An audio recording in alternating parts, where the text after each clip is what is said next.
words of opening introduction, and I have prepared a number of questions for you before opening for everybody to join. Tom, welcome. It's good to be here. Thank you for the introduction. As previously stated, I'm one of the twin co-founders of Vite Ramen. So Tim and I are fraternal twins, even though we look a lot alike. I'm the younger of the two, who was born 4 minutes later. We've always been into food because we've just always loved eating. And, our mom has always cooked really good food and always encouraged us to get involved with cooking and, really just understanding what we ate. She also grows a really nice garden. So Tim went to culinary school out of high school, and he actually won a scholarship to culinary school because even before going, he was a really good cook. From there, he basically impressed a lot of people at culinary school, and he ended up getting hired at a Michelin star restaurant straight out of culinary school. So he worked there for quite a while and got a lot of fine dining experience. And then afterwards decided to go back to school to get his BS in managerial economics. As for me, I have a BS in clinical nutrition, like previously said. So it was kind of like this really nice fit for a nutritional instant ramen company, right? Because nutrition experience for my degree, and then Tim has that culinary school experience. So it was kind of nice and also in addition, he has the managerial economics experience. So he does kind of a lot of the business, the operations, and then he also does a lot of the flavor development because, that's a guy who knows flavors. And then so I did the nutrition and then the marketing direction and brand. Because I've always been into kind of the visual kind of stuff. I did some small amount of freelance graphic design beforehand as well. So it was kind of like this really nice fit of kind of, it just worked out really well. Great. Thanks for the introduction. So, with that, as Tom just said, our topic tonight. So the title is "We Are What We Serve," meaning the twin brothers Zheng. Because you are what you eat. That's all of us here. Okay. So, what ambition lies beyond degree? A degree in clinical nutrition from UC Davis. What ambition lies beyond culinary school admission or kitchen experience, and a degree in managerial economics? So what is it? So this, as Tom just said, their ambition somewhere is with delicious instant nutrition and ethically and sustainably made with fair living wages for everyone involved. So tell us more. So what is the big dream behind Vite Ramen? Tom, can you share that with us? So for us, it's really about making very convenient and nutritious food, but also making it responsibly and ethically. So there's a saying that Tim really likes, and this is something we kind of base a lot of our business off of, is who is the most important person in the kitchen? And when you ask that question, most people are going to say, oh, it's the executive chef, or it's the owner of the restaurant, or it's the the cooks. But the most important person in the kitchen is the dishwasher, because if you don't have a dishwasher, then none of the operations can go through. It doesn't matter, if you're Gordon Ramsay, if you don't have a dishwasher, you can't run a kitchen. So that's always kind of been our philosophy of everybody matters. And the employees who are doing the production, the employees who aren't in the traditionally, glamorous roles. Those are people who are just as important as the CEO or as, any executive. So for us, anybody, I mean, not anybody, but, a lot of the big companies can make a comparable product, right? If you have a $1 billion R&D team versus us, you can make your own version. But what's missing is going to be that factor. And in fact, we've had a fair amount of competitors now. Even Nissan, the people who invented instant ramen and now are a $1 billion company, they've actually created their own version of Vite Ramen, which actually doesn't exist anymore because they don't have the same messaging. They can't provide the same kind of support, and they're not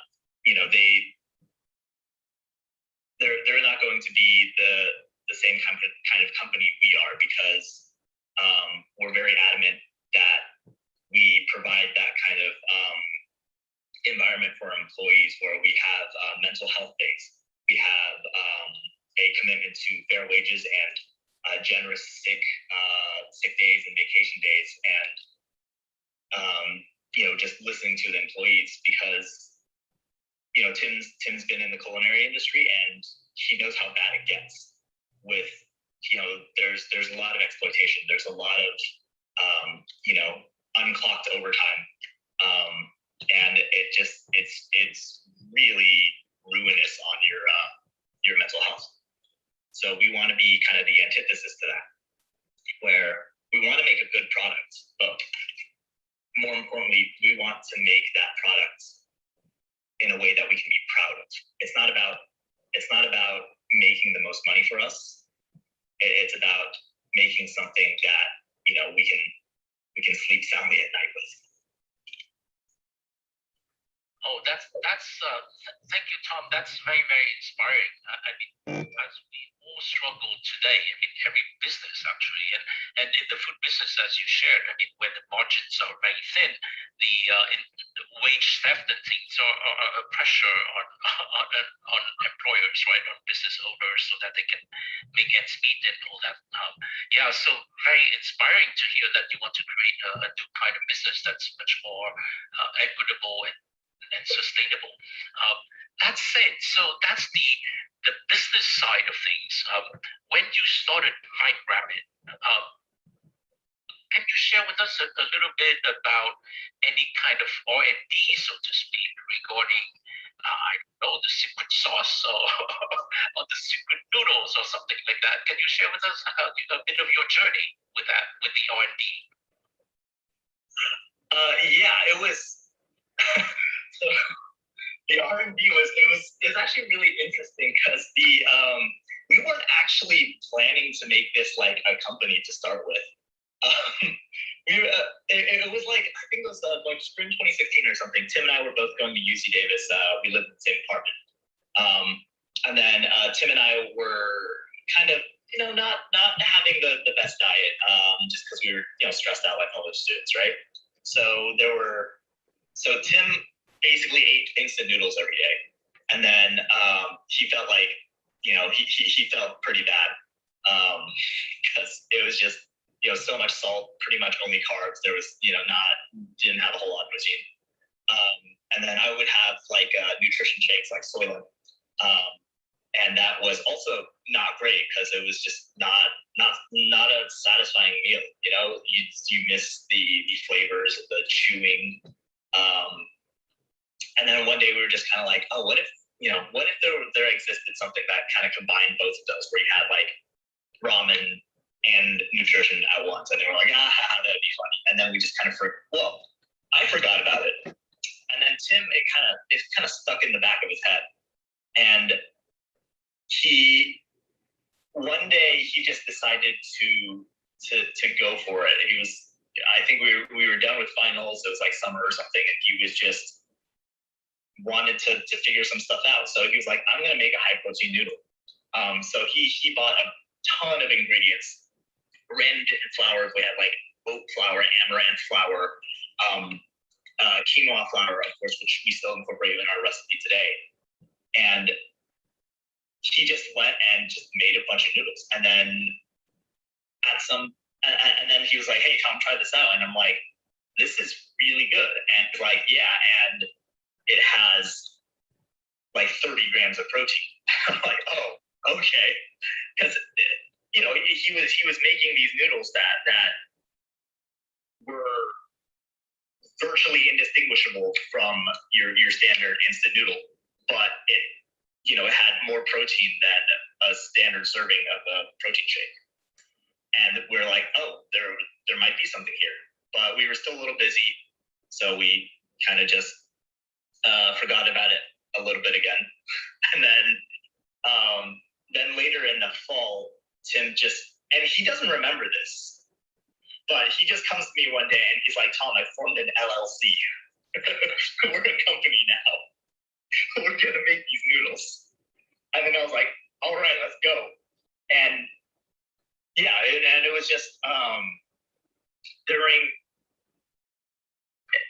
and then after that, it was just figuring out how we could scale this at-home recipe that he made to an industrial scale.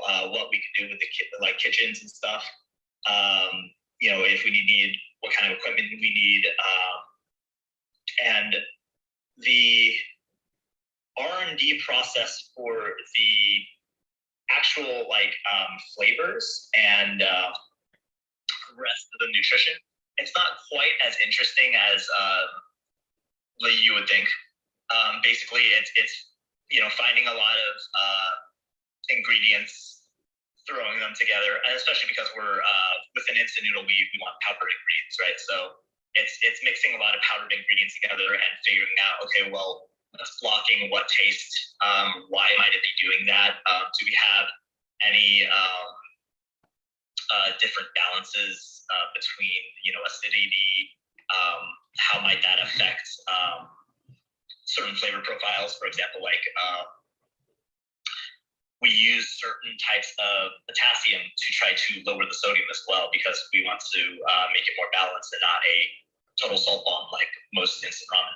So we had to figure out what kind of potassium, what different forms of potassium would taste best, because the normal potassium chloride doesn't taste good at all.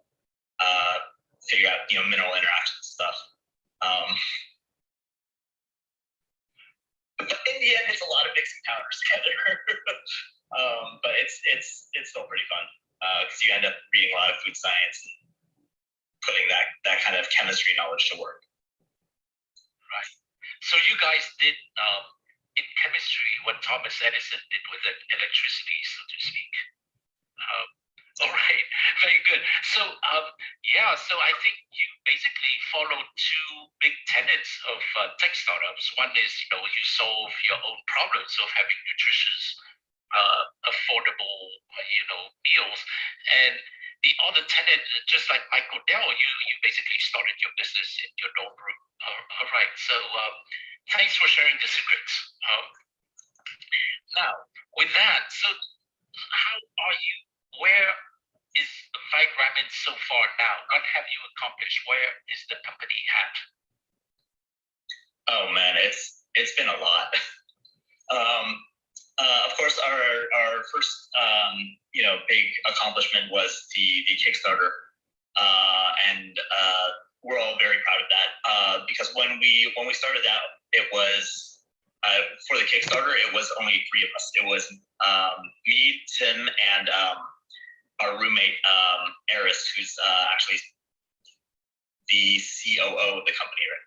So she's still very much involved, and she still helps make some you know, some of the really big decisions.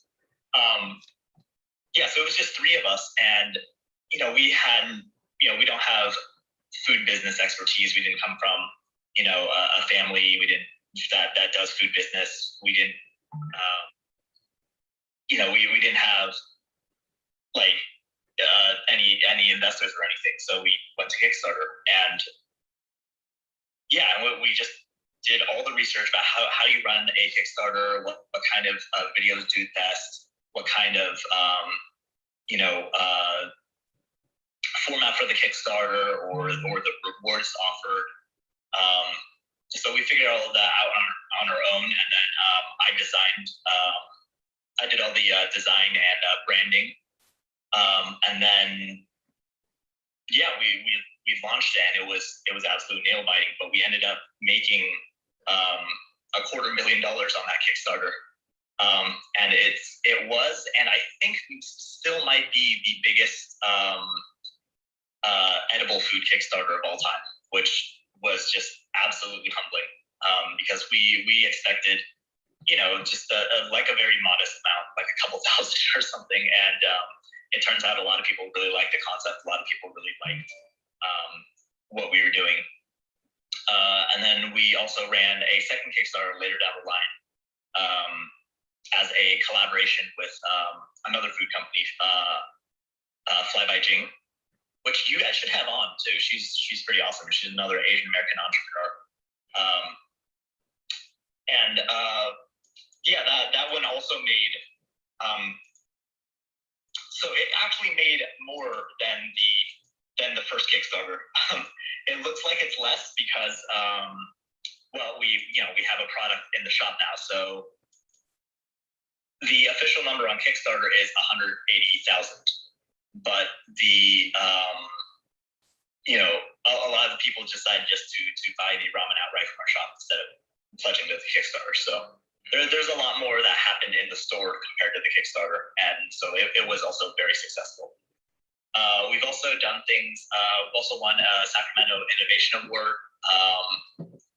There have been a couple of others that I forgot, and one of the things that I think that I'm most proud of is we tend to be involved with UC Davis's entrepreneurship program, and one of the professors actually featured us as a case study for one of his classes. So now we're we're in the UC Davis curriculum, which is honestly, like, it's an absolute honor just to be part of that, educating future entrepreneurs and UC Davis students. It's awesome. Wow, congratulations. Quite exciting. So now that we're all thinking about sustainable food, and we are starting to enjoy Impossible burgers. I'm glad you didn't call yourself Impossible Ramen, but Vite Ramen was. Well, we actually called ourselves Smart Ramen at first, and then it turns out somebody already has that name. They just weren't really using it, so we decided to change it to Vite Ramen. Okay, great. So we will look up Vite Ramen then. So where to look up Vite Ramen? So how can anybody get Vite Ramen? Where? So we're online only right now, because it allows us to be a lot more flexible, and control our sales and supply chain, and it means we're not tied down to any brokers or grocery chains or anything. So that's actually been very helpful for us, especially like during the pandemic. If there's any issues, we can deal with it very quickly. So you can get Vite Ramen at our website on just viteramen.com. Spelling is VITE, kind of like bite, but with a V. And occasionally we're at not anymore since the pandemic, but occasionally we're at Sacramento, anime conventions, but that's about it. Great. Yeah. In fact, I think a lot of you provided your profile and your links. So my profile here on Clubhouse will have the links to your website. if anybody is interested. And lastly, before we open up the room, so are you all set now, or can anybody who's inspired by your story join into that journey to share, to join in the Vite Ramen dream and share the journey with you? Are there opportunities? Yeah, so of course, the main thing to do would be buy our ramen. But other than that, we have all the standard social media stuff. We also have 2 communities as well. We have a Facebook Vite Ramen community that's mainly recipe sharing and just a lot of weird inside jokes about eggs.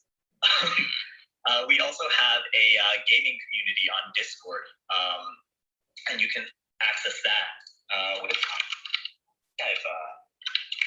I don't think I linked it to you, but it's vite.gg/Discord will take you to the Discord link, or you should be able to find that on our social media as well. Okay, great, thank you. Wow, okay, that's a full range of social media right there. So with that, thanks for opening up the room with your exciting story. So at this stage, I'm going to reset the room. So welcome everyone. I'm going to open up for everyone to join now. So welcome to Asian Americans Network. Thanks for joining us. And I'm going to open up and invite everybody to chime in, share your impressions, your opinions, and your own experience, and ask any question you may have.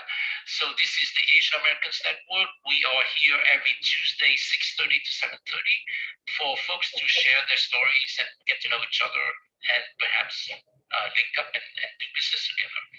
Sandy, would you please reset the room? Thank you, Hong. Thank you very much. So, hello everyone. Welcome to Asian American Networks. So from now we will open Q&A. Please feel free to raise your hand if you have any questions or if you want to echo and make a comment. So we will invite you to the stage. Please be respectful to one another. After you are on the stage, please mute yourself and wait your turn.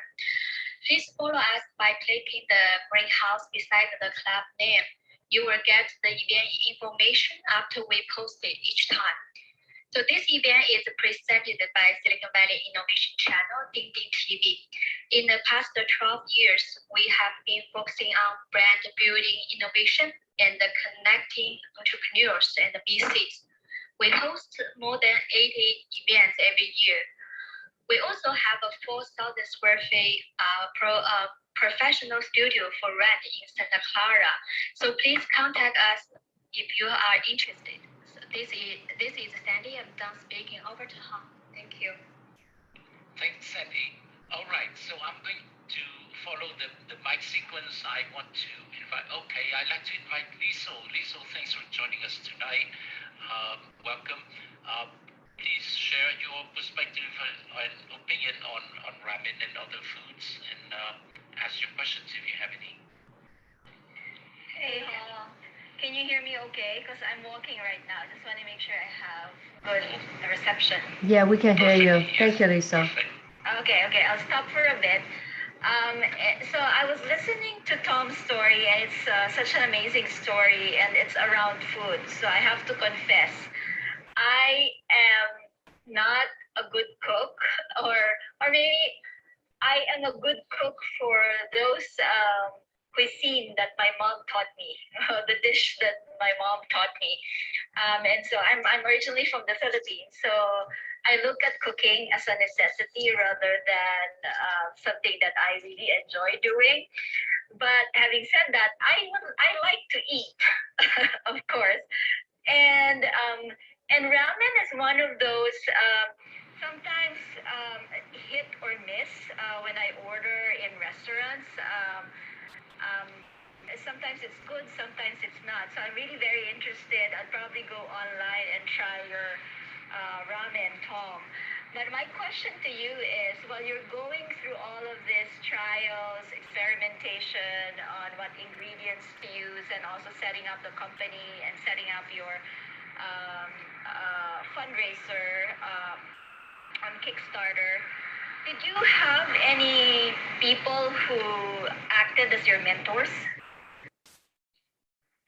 in that process, and how did they help you? And are you still connected with them, or still guiding you through your journey right now? No, we did not. We're pretty introverted people. We're very we're not. The one thing we're really not super great about is networking. So no, we just basically we like just sitting down and doing research and figuring things out through trial and error. One of the things that we're never afraid to do is to fail.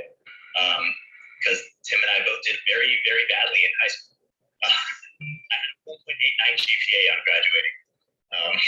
So, you know, we're used to messing up. So for us, it's just like figure it out and see if it works. Right. Troublemaking in the land of ramen. That's great, and yeah, hey for introverts. Yeah. Great. All right. So I'd like to invite. Okay, back to the mic sequence. I'd like to invite Diana to share your comments or ask any questions you may have for Tom. Okay, thank you, Han and Tom. Actually, you know, I know your mom, so my question is, your mom is also an entrepreneur. I think that you have this gene in you and your brother. So what do you guys have learned from your mom? Oh man, actually, I'd like to change my answer to the last one. Yeah, my parents have been, you know, the probably the mentors. You know, we didn't have like traditional, you know, like entrepreneur style mentors, but my mom and my dad have been. They provided just invaluable support and advice, and just, you know, really helped us even when things are really difficult. So we've learned from our mom just to work really, really hard. We all saw her, you know, working those, like, you know, when she was working on her business, it was just a lot of late nights, a lot of hard work, but most importantly, she always put time aside for family and to, you know, to also learn to take care of yourself too. Because it's not, you know, it's not the harder you work, the better your business is. There always has to be a balance between how hard you work and you know, the things that, you know, make you human, the things that you like doing, and the things that, you know, spending time with people you love and everything. So that's probably been one of the most important lessons we've learned from our mom, and we actually wrote a whole blog post about it. I think it's on. I think it's also rehosted on the Ding Ding website. Right. Yes, we saw that article. Yeah. That's so wonderful. You wrote on Mother's Day. Yeah. So we learned a lot from her, and then we learned a lot from like my dad too. Just to always figure out different solutions. Because yeah, like my dad would always be trying to figure out ways of challenging ourselves, ways of you know, like even if there's a blockage, you know, even if you're looking like you're messing something up, there's always a way to find another way. There's always, you know, something you haven't thought of, another factor you can figure out. Yeah, and like a lot of that kind of challenge mentality really helped us with those hard times too. Thank you, Tom. Thank you. Actually, I tried all the flavors of your ramen. The texture is really, really good. It tastes so different, and I love that. Yes, my whole family love that. Thank you, Tom. And Cindy, would you like to speak up and share any impressions you may have, or any questions you may have for Tom? Thank you, Hong. Thank you. Thank you very much, Tom. Thank you for joining us today. So, yeah, my question is, it's very rare for the brothers to start a business together. And yeah, do you guys have some very different ideas in how do you guys solve it, or yeah. Yeah, so we've always been able to figure things out. I mean, it comes from a lifetime of experience of dealing with each other, right? So yeah, we do have a lot of different thoughts on things, but a lot of it is kind of figuring out, okay, well, what is it's trying to understand the other person's point of view. It's trying to be empathetic, and trying to come to a compromise. It's a lot of any relationship where you want to try to figure out the things that are going to be the most beneficial for both of you and what you are willing to